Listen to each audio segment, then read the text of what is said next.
누가복음 제14장 신약성경 119페이지입니다. 15절부터 23절까지 보겠습니다. 누가복음 14장 15절부터 제가 봉독해 드리겠습니다. 함께 먹는 사람 중에 하나가 이 말을 듣고 이르되 우리 하나님의 나라에서 떡을 먹는 자는 복되도다 하니 이르시되 어떤 사람이 큰 잔치를 베풀고 많은 사람을 청하였더니 잔치할 시각에 그 청하였던 자들에게 종을 보내어 이르되 오소서 모든 것이 준비되었나이다 하매 다 일치하게 사양하여 한 사람은 이르되 나는 밭을 샀음에 아무래도 나가 보아야 하겠으니 청컨대 나를 양해하도록 하라 하고 한 사람은 이르되 나는 소 5개리를 샀음에 시험하러 가니 청컨대 나를 양해하도록 하라 하고 또 한 사람은 이르되 나는 장가 들었으니 그러므로 가지 못하겠노라 하는지라. 종이 돌아와 주인에게 그대로 고하니 이에 집주인이 노하여 그 종에게 이르되 빨리 시내의 거리와 골목으로 나가서 가난한 자들과 몸 불편한 자들과 명인들과 저는 자들을 데려오라 하니라. 종이 이르되 주인이여 명하신 대로 하였으되 아직도 자리가 있나이다. 주인이 종에게 이르되 길과 산 울타리가로 나가서 사람을 강건하게 데려다가 내 집을 채우라. 아멘. 오늘 전할 말씀은 이런 사람들을 데려오라, 이런 제목으로 말씀을 전하겠습니다. 오늘은 천국 잔치에 관한 말씀입니다. 요즘 우리들에게 있어서 큰 잔치는 주로 어떤 잔치가 있습니까? 요즘은 혼인잔치가 아이들 결혼잔치가 가장 큰 잔치가 아니겠나 그런 생각이 듭니다. 요즘은 환갑잔치 잘 안 하죠. 옛날에는 60 넘게 살면 오래 사는 사람이어서 환갑잔치를 성대하게 했습니다. 요즘은 환갑하면 너무 다 젊어서 잘 안 합니다. 저도 환갑잔치 안 했습니다. 근데 큰 잔치를 베풀면 요즘 어떻게 사람들을 청하죠? 요즘은 참 시대가 발달되고 좋은 시대가 되어서 날짜가 정해지면 청첩장을 보내죠. 그것도 우편으로 이렇게 보냅니다. 그러면 청첩장을 받아 보는 사람이 이 집에 몇월 며칠 날 혼인잔치 하는구나 그렇게 하고 그 시간에 맞춰서 알아서 갑니다. 그러나 예수님 시대는 조금 다르게 했습니다. 오늘 있는 것처럼 거의 같지만 조금 다른 게 뭐냐 하면 예수님 때도 잔치를 정합니다. 11월 18일 날 혼인잔치 합니다. 이렇게 11월 18일이 무슨 날인지 아십니까? 잘 모르죠. 추수감사하는 날입니다. 재놓고 그 다음에 이제 그때는 우편으로 보낼 수 없으니까 종들을 보냅니다. 청할 사람에게 종들을 일일이 보내서 우리 집에 11월 18일 날 혼인잔치 합니다. 그때 오시면 좋겠습니다. 그렇게 미리 청합니다. 미리 청합니다. 그리고 이제 11월 18일이 되면 잔치를 준비 다 해놓고 종들을 다시 보냅니다. 다시 보내가지고 전에 청했던 사람에게 가서 오늘 그 날입니다. 오늘 같이 가시죠. 이렇게 이제 하는 게 예수님 시대 때 큰 잔치를 할 때 사람들을 청하는 모습입니다. 오늘 본문에 읽었던 그 어떤 사람이 그랬다는 겁니다.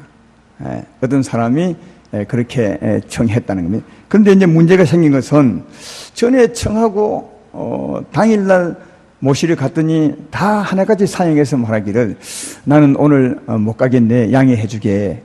나도 못 가겠네, 양해해 주게. 이렇게 해서 아무도 안 왔다는 겁니다. 잔치는 아주 성대하게 준비되었는데 그래서 이제 주인이 안 온 사람에 대해서 아주 노한 마음을 가지고 그래도 잔치는 해야 되니까 종들에게 시켜서 시내로 나가서 빨리 사람들을 데려와 잔치를 채우라. 그래서 데리고 채웠더니 그래도 모자라서 보고 했더니 주인이 그럼 막 강건해서 좀 더 데려오라 해서 그 집을 채우고 잔치를 했다. 그런 말씀이 오늘 본문의 내용인데 오늘 본문의 내용은 비유의 내용입니다. 이 세상 잔치에 대해서 말하는 것이 아니라 천국 잔치에 대해서 말씀하는 겁니다. 하나님께서 베푸신 천국 잔치에 대한 비유의 말씀입니다. 비유의 말씀을 아시는 것은 마태복음 22장 1절로 2절에 이렇게 이 잔치에 대해서 말하죠. 예수께서 다시 비유로 대답하여 이르시되 천국은 마치 자기 아들을 위하여 혼인잔치를 베푼 어떤 임금과 같으니, 그러니까 하나님 아버지, 세상 임금 만왕의 왕인 주께서 예수를 위하여 혼인잔치 베푼 그 잔치에 대한 비유의 말씀입니다. 그렇게 말합니다. 예수에 대한, 예수님이 신랑 되고 그 신부를 영접하는 그런 잔치니까 하나님이 어떤 잔치를 베풀으셨느냐 하면 하나님께서 그 아들 예수로 말미암아 이 세상에 먼저 보내시고 여러분과 나의 죄짐을 다 짊어지고 십자가에 죽게 하시고 우리 죄를 다 사해 놓으시고, 그리고 하나님의 생명잔치, 영생의 잔치, 말씀의 잔치를 쫙 배설한 후에 이제 예수의 신부 될 사람들을 청하는 이 잔치가 오늘 이 잔치라 하는 겁니다.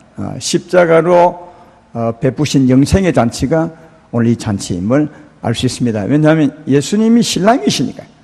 신랑이 신부를 초청하는 것, 십자가 후에 죄를 다 사시고 자기 신부를 초청하는 이런 잔치임을 알 수가 있습니다. 그런데 그렇다면 처음에 청했지만 정작 그날이 되어서 다시 모시러 가서나 오지 않았던 이 사람들은 누구냐?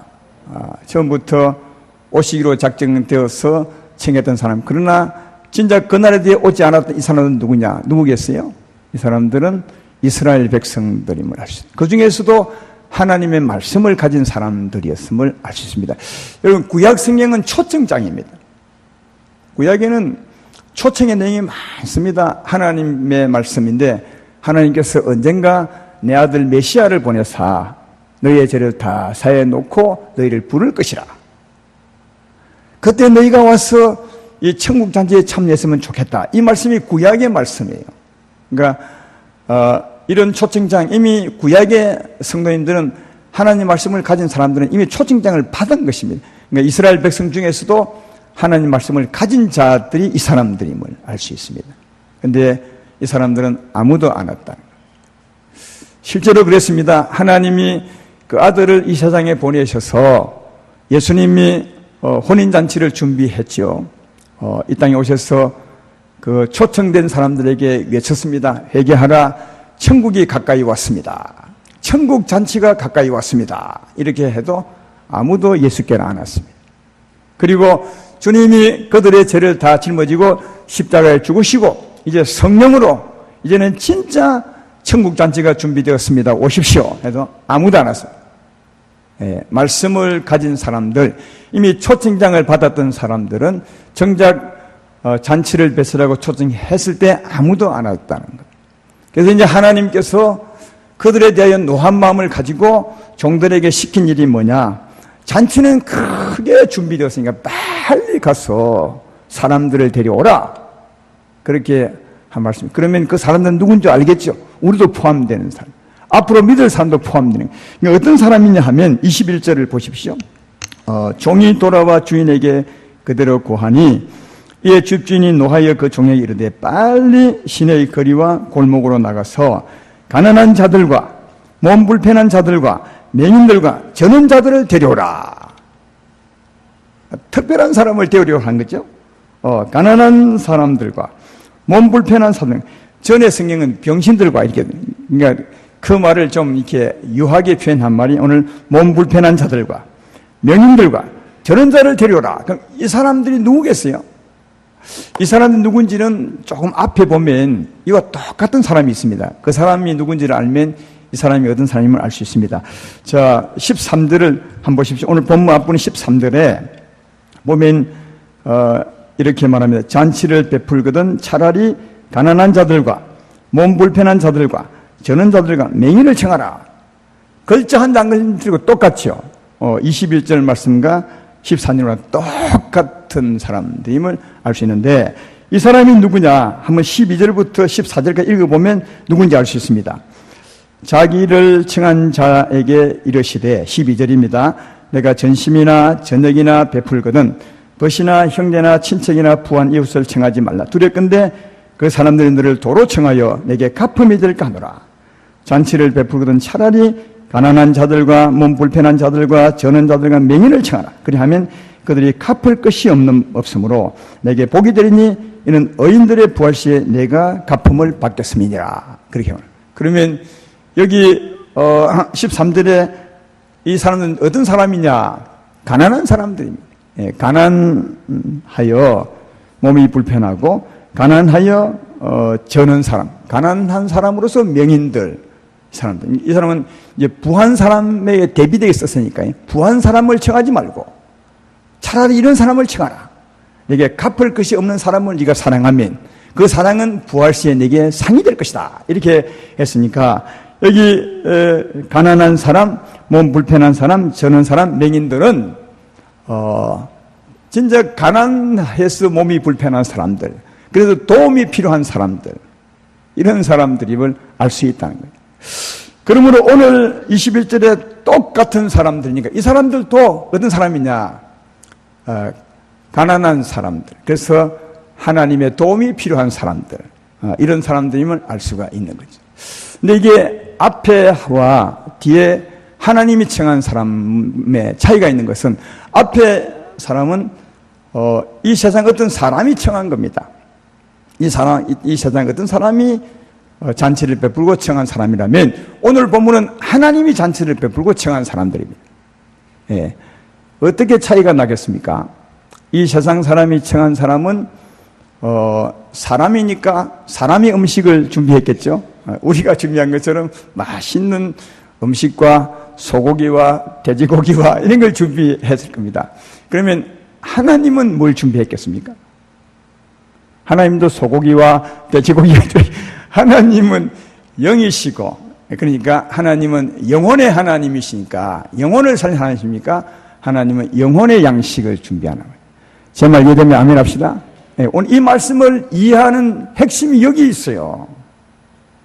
이 세상 사람들은 세상 사람이니까, 육체의 사람이니까 육체 음식을 준비하지만 하나님은 영혼을 살리는 영이신 하나님이시니까 영혼의 양식을 준비하는 사람입니다. 그래서 똑같은 사람이지만 차이가 있는 것은 앞에 청한 사람은 13절에 청한 사람은 실제 이런 사람이에요. 이런 사람, 가난하고 병들고 전원자 이런 사람이지만 뒤에 오늘 본문에 청한 사람은 어떤 사람이냐? 영적으로 이런 사람이에요. 영적으로 가난하고, 예, 하나님은 영적으로 가난한 사람에게 생명을 주는 분이에요. 가난하고 영적으로 병들고 영적으로 명인이고 영적으로 저는 사람들임을 알 수 있다. 그런 사람들임을 알 수 있는 거죠. 이 말씀을 이해하는 핵심이 바로 여기에 있습니다. 사랑하는 여러분, 영적으로 육적으로 이렇게 말하는데 우리 인생은 하나님을 다 떠나서 살죠. 하나님은 생명이신데 그 생명을 떠나 오랫동안 살았어요. 생명이 없는 거죠. 우리 영혼의 양식은 하나님의 생명을 먹어야 살고 힘을 얻는데 우리 육체가 이 세상에 사는 동안 밥을 먹고 음료를 마시고 생기를 마셔야 우리 육체가 사는 것처럼 우리 영혼은 하나님 말씀을 먹고 하나님의 생명을 먹고 마시며 살아야 됩니다. 예, 그래야 사는 거죠. 그런데 하나님을 떠나는데 오랫동안 떨어지니까 이 생명이 끊어진 거죠. 이 생명을 전혀 먹고 마시지 못한 거죠. 그러니까 영혼이 정말 가난한 거죠. 예. 그래서 영혼이 가난한 이 모습을 구약 성경은 마치 우리 인생은 사막과 광야 같다. 사막과 광야에는 물 한 방울 찾을 수 없습니다. 생명의 물 한 방울 찾을 수 없는 거죠. 우리도 하나님과 오래 떨어져서 하나님의 생명의 물 한 방울 없는 바싹 말라버린 사막과 광야 같은 심령이 죄인의 심령, 하나님을 떠나 사는 우리 인생의 심령이다. 하나님의 사랑은 사랑과 여유와 화평과 은혜라면 이게 없으면 우리 마음이 어떻게 되겠어요? 우리 마음은 딱딱하고 메마르고 강팍하고 탐욕과 그것이 가득하겠죠. 그러니까 하나님의 생명에 없는 자, 가난한 사람들은 이런 딱딱하고 죄악으로 가득하게 됐죠. 이걸 두고 다르게 말하면 영혼이 병든 자라 합니다. 여유가 없죠. 조금만 누가 그래도 화가 나죠. 병들었기 때문에 그렇습니다. 하나님의 생명이 전혀 없는 거예요. 이걸 두고 오늘 본문은 병든 자라고, 전에 성경은 병신들이라고 이렇게 말, 미안하지만 이 병든 자 표현이 좀 더 좋은 것 같아요. 그렇습니다. 그럴 수밖에 없는 겁니다. 하나님을 떠나 살면 우리 영혼은 병든 심령입니다. 자, 이 병든 심령으로 어떻게 바르게 살 수 있겠습니까? 병든 심령으로 어떻게 의롭게 살며 병든 심령으로 어떻게 사랑할 수 있겠어요? 왜? 이미 병들었는데, 탐욕과 어둠이 가득한데 절대로 사랑할 수 없는 거죠. 그래서 이런 사람들을 비유로 전원자라 합니다. 여러분, 전원자들은 바르게 걷지 못하는 사람입니다. 영적으로 말하면 바르게 살지 못하는 사람이죠. 그래서 영적으로 바르게 살지 못한 사람을 성경은 안전뱅이라 하기도 하고 또 전원자라 하기도 합니다. 이건 전원자 안전뱅이가 바르게 걷지 못하는 것처럼 우리 심령이 병들면 바르게 살지 못하기 때문에 그런 비유로 이렇게 쓴 겁니다. 그리고 하나님을 오래 떠나 살면 하나님을 아무도 보지 못하죠. 성경에 이런 말이 있습니다. 네가 보기는 보아도 보지 못하며 듣기는 들어도 듣지 못한다. 이 무슨 말이죠? 제가 자주 설명해서 여러분 아마 알 겁니다. 눈은 떠서 보는데 하나님은 못 본다는 거죠. 귀는 열려서 듣는데 하나님 말씀은 못 듣는 겁니다. 영적인 소경이고 기머거리이다 하는 겁니다. 오늘 본문의 21절에 빨리 가서 가난한 자들과 몸 불편한 자들과 맹인들과 전날 데려라. 이 사람은 이런 사람들을, 그러니까 우리 인생 전부입니다.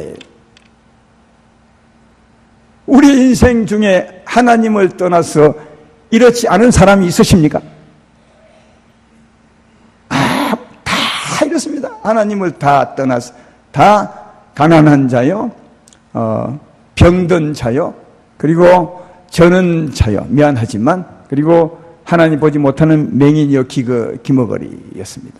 그런데 이제 이 중에 어떤 사람이냐, 아까 앞에 말씀과 같이 쓴 이유가 이 중에 어떤 사람이냐, 자기가 가난한 자인 줄 알고 하나님의 도움을 구하는 자, 이런 사람이 오늘 본문의 21절에 이런 사람이라는 거예요. 그러니까 오늘 21절 이런 사람들은 세상의 모든 사람이지만 이 중에서 자기가 가난한 줄 알고 병든 줄 알고 하나님 앞에 도움을 구하는 자, 이런 사람들을 하나님이 청해오라고 하신 것이다 하는 겁니다.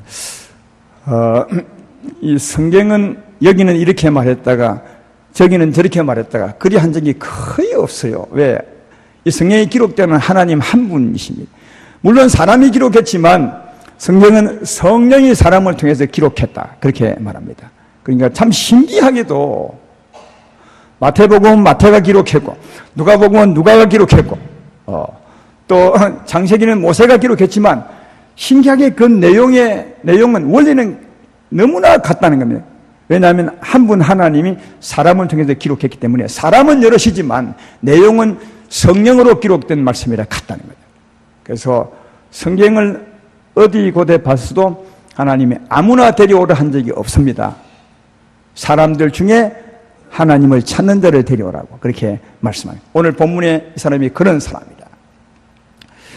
마태복음 10장에 보면 예수님이 제자들을 전도하러 보내면서 어떻게 말씀하느냐, 10장 5절 6절에 이렇게 말합니다. 예수께서 이 12를 내보내시며 명하여 이르시되 이방인의 길로 가지 말고 사마리아인의 고을도 들어가지 말고 오히려 이스라엘 집에 잃어버린 양에게로 가라. 잃어버린 양에게, 아무나에게 가는 것이 아니라, 여러분, 잃어버린 양과 잃어버리지 않는 양의 차이가 뭔지 아십니까? 들판에 많은 양들이 뛰어놀지만 잃어버린 양과 잃어버리지 않는 양은 다릅니다. 잃어버린 양은 계속 웁니다. 왜? 의미를 찾아. 그러니까 이런 것을 알고 의미를 찾는 자가 잃어버린 양이죠. 하나님은 이런 사람에게 가라는 거예요. 우리 인생은 다 잃어버렸습니다. 아까 말했던 것처럼 하나님을 떠나 병들고 가난합니다. 그 중에서도 하나님을 찾는 자, 가난함을 알고 죄인임을 알고 하나님을 찾는 자, 잃어버린 양에게로 가라, 그렇게 말씀하고 있고요. 또 좀 읽었던 그 말씀 바로 뒤에 이렇게 말합니다. 어느 집에 들어가든지 그 집에 들어가서 하나님의 평안을 빌라. 그 평안을 받는 사람 집에 머물러서 그들을 고쳐주고 치료해주고 귀신들을 쫓아주고 그리고 하나님 나라 복음을 전파하라. 그렇게 말해요. 그러니까 어느 집에 들어가든지 평안을 비는 겁니다. 하나님으로 이 집에 어떤 어려움이 있으십니까? 예, 우리 아들이 병이 들었습니다. 우리는 정말 사업이 힘듭니다. 아니면 하나님을 믿어보십시오. 하나님이 당연히 아들을 고칠 것입니다. 하나님이 당연히 사업을 주관해 주실 것입니다. 이게 하나님의 평안을 비는 겁니다. 그러면 이 평안을 받는 사람 중에 이런 사람이 있죠. 무슨 말 아십니까? 하나님이 어디 계십니까? 가시오. 이런 사람이 있는가 하면 그래요? 진짜 하나님을 믿으면 우리 아이가 나을 수 있습니까? 아니 진짜 하나님이면 하나님이 내 삶을 주관해 주시. 예, 그렇습니다. 이게 이 평안을 빌 때 평안을 받아주는 사람이 있는가 하면 받지 않은 사람이 있습니다. 하나님은 받아주는 사람 그 집에 머물러라. 그 사람을 데려오라고. 그렇게 성경은 말합니다. 그러므로 오늘 21절에 빨리 시내의 거리로 가서 가난한 자들과 몸 불편한 자들과 명인들과 저런 자를 데려오라. 이 말은 세상 사람들 중에 잃어버린 양 같은 사람을 데려오라. 하나님의 평안을 빌 때 그 평안을 받는 사람을 데려오라. 자기 자신을 알고 하나님의 도움을 구하는 사람을 데려오라. 틀림없이 그런 사람이 있을 것이다. 예, 그런 사람을 데려오라고 오늘 주인이 사실 말씀하는 것입니다. 하는 겁니다. 그러면 그렇게 말하면 이제 그 뒤에 말을 이해하기 좀 힘들죠. 그렇게 데려와서 채웠는데 그래도 자리가 있어서 주인이 말하기를 저 산울가로 좀 멀리 가서 사람들을 강건하게 데려오라. 그렇게 말합니다. 23절에 말하죠. 주인이 종에게 이르되 길가 산 울타리 길로 가서 사람을 강건하게 데려다가 여기 이제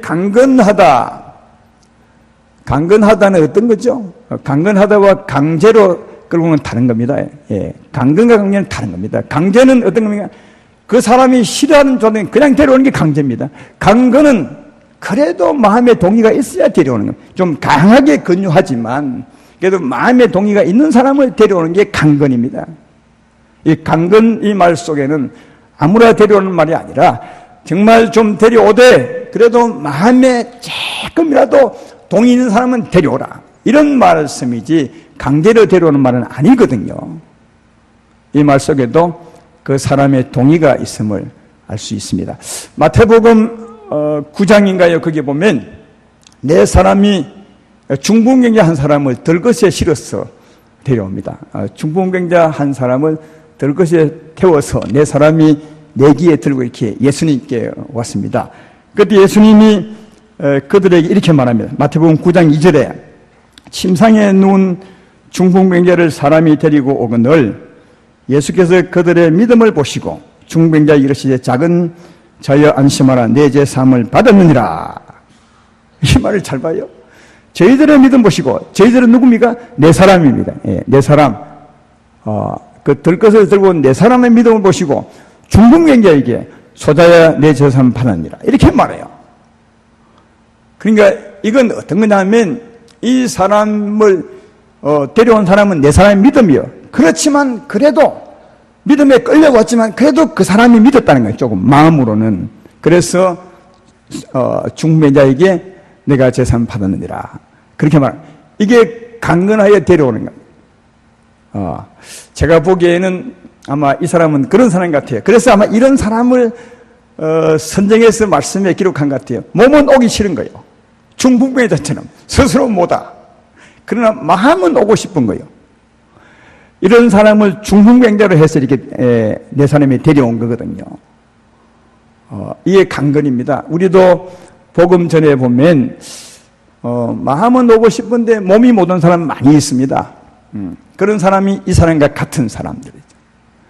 그런 사람이 있거들랑 마음에 조금이라도 하나님을 찾는 사람이 있거들랑 그를 막 차에 태워가지고 요즘은 들것 가지고 오지 않게 차에 태워가지고 오든가 아니면 차비를 줘서라도 오든가 그래서 강건해서 데려오라. 그렇게 말씀하고 있습니다. 사랑하는 여러분, 이미 하나님은 예수로 말미암아 성대한 잔치를 베풀어 놓으셨죠. 이미 잔치가 베풀어졌습니다. 그리고 먼저 믿는 우리에게 우리를 종삼아 말씀하는 거예요. 빨리 시내로 가서 이런 사람을 데려오라. 좀 강건해서도 데려오라. 이렇게 말하는 것은 나가서 잃어버린 양을 찾고 하나님의 평안을 빌어보시면 틀림없이 동하는 사람이 있다는 거예요. 예수님도 그런 말씀을 많이 하셨습니다. 복음 전할 다니실 때 주께서 말씀하시기를 이 많은 사람들이 다 나를 안 믿는 것 같지만 하나님의 음성을 듣는 양들이 있다. 내 음성을 듣는 양들이 있다. 그렇게 말하고 또 내게로 오는 사람은 하나님이 예비한 사람들이다. 하나님이 예비하지 않으면 내게 결코 올 수 없다. 그렇게 말하므로 찾으러 나가면 잃어버린 양이 있다는 것입니다. 하나님 평안을 받는 자가 있다는 것입니다. 그런 사람을 데려오라. 조금 강건해서 데려오더라도 데려오라. 그렇게 말씀합니다. 이 말씀은 우리에게 하는 것입니다. 아름다운 교회 성도 여러분들이여, 우리 하나님의 신실한 종이 되었습니다. 전에는 우리도 하나님을 잃어버린 자였지만 이제는 하나님께 찾긴 바 되어서 하나님이 우리의 이런 일의 종들로 삼으셨습니다. 우리에게 말합니다. 이런 사람을 데려오라. 좀 강건해서라도 데려오라. 이 차를 사용하기도 하고 좀 돈을 주기도 해서 가능하면 데려오라. 그렇게 말씀합니다. 이런 하나님의 사랑에 소망함에 순종해보는 여러분 되기를 주의 이름으로 축원합니다. 그리고 하나님이 준비한 양식, 천국 잔치의 내용을 보면 진짜 이런 사람을 데려올 필요가 있습니다. 아까도 말했지만 이 세상의 잔치집에는 많이 가보셨죠. 요즘은 뭐 집에서 준비하지 않고 뷔페집에 가니까 음식 가지가 이루 말할 수가 없던 거예요.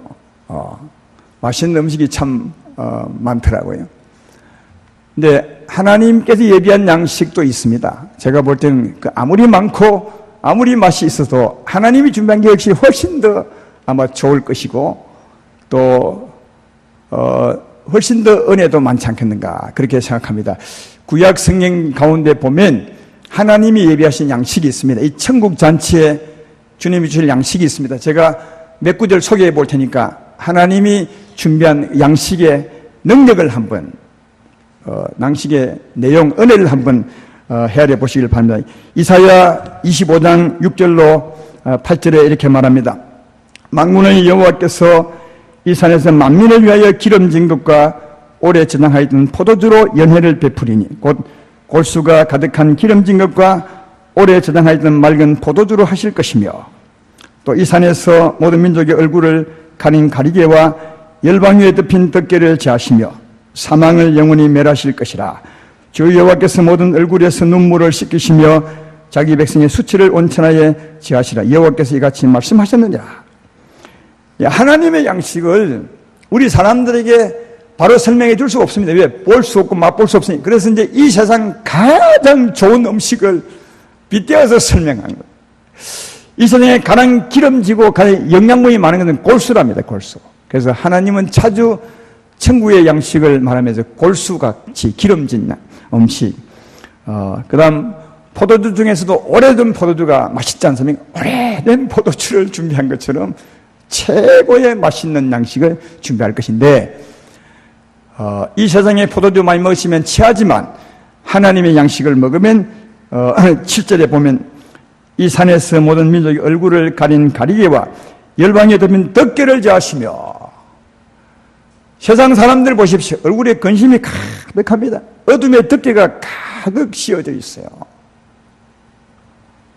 사망의 그림자죠. 하나님께 와서 이 음식을 먹으면 사망의 그림자가 다 사라지게 되고 근본 사망도 떠나갈 것이라. 그러니까 여러분 천국의 잔치 양식은 이 세상 음식과는 진짜 다른 겁니다. 맛만 있는 것이 아닙니다. 뭔가 참 자유도 주고 은혜도 크게 베푸는 것을 볼 수가 있습니다. 그리고 이사야 55장 1절로 3절에 이렇게 말하면 오호라 너희 목마른 자들아 물로 나오라 돈 없는 자도 오라 너희 와서 사 먹되 돈 없이 값없이 와서 포도주와 젖을 사라 어찌하여 양식 아닌 것을 위하여 은을 달아주며 배부르게 하지 못할 것을 위해 수고하느냐? 내게 듣고 들을지어다. 그리하면 너희가 좋은 것을 먹을 것이며 너희 자신들이 기름진 것으로 즐거움을 얻으리라. 너희는 귀를 기울이고 내게 나와 들으라. 그리하면 너희 영혼이 살리라. 하나님의 말씀을 들으면 즐거움만 얻는 것이 아니에요. 만족 얻는 것이 아니에요. 영혼이 산다는 거예요. 그렇죠. 시편 63편 5절로 7절에는 골수와 기름진 것을 먹음같이 나의 영혼이 만족할 것이야. 나의 입이 기쁜 입술로 주를 찬송하되 내가 나의 침상에서 주를 기억하며 새벽에 주의 말씀을 작은 소리로 엎조릴 때 하오리니 주는 나의 도움이 되셨습니다. 내가 주의 날개 그늘에서 즐겁게 부르리다. 주의 양식 기름지고 진짜 골수와 기름진 것을 먹으면 입에서 찬송이 절로 나오게 될 것이다. 그래서 새벽에 찬송하는 분은 없잖아요. 새벽에 일어나면 누가 찬송, 그러나 새벽에도 네가 소리로 주여 감사합니다. 할렐루야 찬송합니다. 이래 엎조리게 될 만큼 주님이 찬송해야 할 것이다. 뭐하면 내게 와서 이 천국 잔치를 맛보면 말씀을 듣고 은혜를 받으면 이렇게 말하잖아요. 요한복음 6장 35절에도 예수께 이르시되 나는 생명의 떡이니 내게 나를 결코 줄이지 아니할 허여 나를 믿는 영원히 목마르지 아니할. 요한복음 7장 37, 38절에는 누구든지 목마른 내게 수바시라. 나를 믿는 성령님같이 그 배에서 생수의 강이 흘러나리라. 다 천국 잔치에 가는 얘기요. 그리고 가장 특징이 하나 있습니다.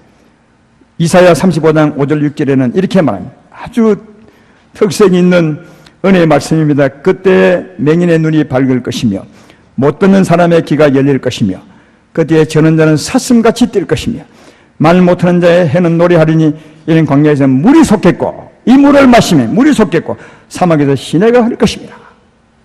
내게 나와서 이 양식을 먹고 이 물을 마시면 맹인의 눈이 뜨게 될 것이며 못 듣는 자가 듣게 될 것이며 저는 자가 일어나게 될 것이며 말 못하는 자가 노래하게 될 것이다. 여러분, 이 세상 잔치와 전혀 다른 하나님 베푼 잔치입니다. 이 잔치에 와서 이 양식을 먹고 마시면 참 자유를 얻게 될 것이고 영원히 살게 될 것이고 즐거움 얻게 될 것이고 그 즐거움 때문에 찬양을 새벽에도 하게 될 것이고 무엇보다도 양식을 먹으면 네 눈이 떠지게 될 것이고 저는 네가 일어나 바르게 살게 될 것이고 노래하게 될 것이고 네 영혼이 만족할 것이라. 할렐루야, 할렐루야. 여러분, 주님이 베푼 천국이 이런 양식이에요. 이런 음식이에요. 그래서 이 음식을 보면 오늘 이 초청한 사람들이 왜 이런 사람을 불렀는지 알겠죠? 그 양식을 생각하면서 21절을 다시 보십시오. 빨리 시내 그리로 가서 가난한 자들과 몸 불편한 자들과 명인들과 저런 자를 데려오라. 왜 이런 사람을 데려오라 했습니까? 이런 사람이 와서 먹으면 배고픈 자가 만족을 얻습니다. 저는 자가 일어나게 됩니다. 그리고 소경이 눈을 뜨게 되고 하나님을 보게 되고 하나님을 찬양하게 되고 불편한 몸이 치유를 받습니다. 그래서 이런 사람들을 데려오라. 아름다운 교회 성도 여러분들이요, 이미 하나님은 잔치를 준비해 놓으셨어요. 특별한 잔치죠. 자기 아들로 우리의 저주를 다 담당하게 하시고 우리의 죄를 다 사해 놓으시고 그리고 천국의 가장 좋은 양식으로 잔치를 베풀어 놓으셨죠. 여기에 지금 우리는 이미 참여하고 있는 것입니다. 할렐루야. 이미 참여하고 있는 것입니다. 청잔치에 참여하고 있는 것입니다. 다만 영적인 것이라 잘 모를 뿐이야 못 느끼고 못 볼 뿐이 실제로 어마어마한 일이 일어나고 있는 것이다. 사랑하는 여러분, 세상에서 가장 큰 힘이 뭐라고 생각하십니까? 원자폭탄입니까? 아니면 수소폭탄이겠습니까? 저는 가장 큰 힘은 이른 봄에 비치는 따뜻한 햇볕이고 그리고 이른 봄에 내리는 보슬비, 이슬비고 또 눈에 보이지 않는 생기가 가장 큰 힘이 아니겠는가 그렇게 생각합니다. 그 추운 겨울에 어느 큰 전등을 비춘들 짠디밭에 새싹이 나겠으며 그게 꽃이 피겠습니까? 그러나 따뜻한 햇빛 참 작고 부드러운 것 같지만 이 햇빛이 내려쬐면 그리고 보슬비가 이슬비가 보슬비처럼 내리면 참 신기합니다. 세상이 막 살아납니다. 이게 가장 큰 힘입니다. 우리는 모르고 감사도 안 하지만 가장 큰 힘은 이 힘입니다. 이보다 큰 힘이 있을 수 없으면 이 힘이 가장 큰 힘입니다. 그러나 아무도 모르죠. 그래서 감사하지도 않죠. 마찬가지로 우리 영혼의 가장 큰 힘은 마치 봄의 햇빛처럼 따뜻한 성령의 빛입니다. 말씀의 빛입니다. 할렐루야. 그리고 성령의 보슬비입니다. 이슬비입니다. 그리고 성령의 생기입니다. 이 하나님의 생기, 하나님의 생명의 빛, 하나님의 생명의 빛, 이건 언제입니까? 이 잔치에 찾아와서 말씀을 들을 때 우리는 큰 능력이 쏟아지지 않는 걸 잘 모르지만 말씀드릴 계속 햇빛이 비칩니다. 생명의 빛은 내립니다. 내 영혼을 적십니다. 생기가 내 영혼을 주관합니다. 나도 모르는 사이에 사람이 변화가 되고 그렇잖아요. 겨울에서 지금 세상에 나가봐요. 완전히 바뀌었습니다. 완전히 여기 뒤에 무슨 산이죠? 팔룡산이 확 바뀌었습니다. 겨울에 앙상하더니 바뀌었습니다. 이 무엇이 바꾼 것입니까? 신기하죠. 이 햇빛과 비와 생기가 바꾸어 놓았습니다. 언제 바꾼지도 모를 만큼 바뀌었습니다. 여러분, 생명 역사는 이런 것입니다. 하나님께 나와서 말씀을 듣고 믿음으로 살다 보면 저 겨울이 여름으로 바뀌는 것처럼 우리 sinh 은혜에 바뀌어져 있는 겁니다. 이게 가장 큰 은혜의 가장 큰 힘입니다. 내게 나오면 너희가 이렇게 될 것이라. 가난한 자는 만족하게 될 것이며 찬양하게 될 것이며 저는 자는 어느 채 일어나 뛰게 될 것이고 또 하나님을 보고 찬양하며 그리고 하나님을 노래하게 될 것이라. 이렇게 말씀하고 있는 겁니다. 사랑하는 여러분, 우리 인생은 다 나와야 합니다. 왜냐하면 다 이런 사람이니까요. 이런 사람에서 하나님이 천국잔치를 예비했으니까 누구인들 다 나와야 한다는 거죠. 왜? 우리 인생은 이런 사람으로 꼭 필요한 건 하나님의 잔치입니다. 근데 아까도 말했지만 절대로 다 나오지 않습니다. 아무리 좋은 것을 말해도 안 나옵니다. 아니, 안 나오는 사람이 있습니다. 그러나 꼭 기억하십시오. 이런 양이 있습니다. 하나님을 찾는 자가 있습니다. 몰라서 그렇지 가서 전해주면 반드시 찾는 자가 있습니다.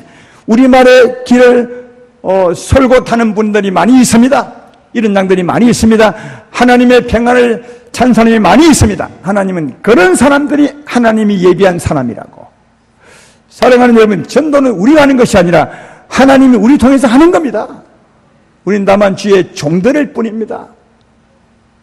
그러므로 하나님의 마음으로 가서 평안을 전해보면 평안을 받는 사람이 있습니다.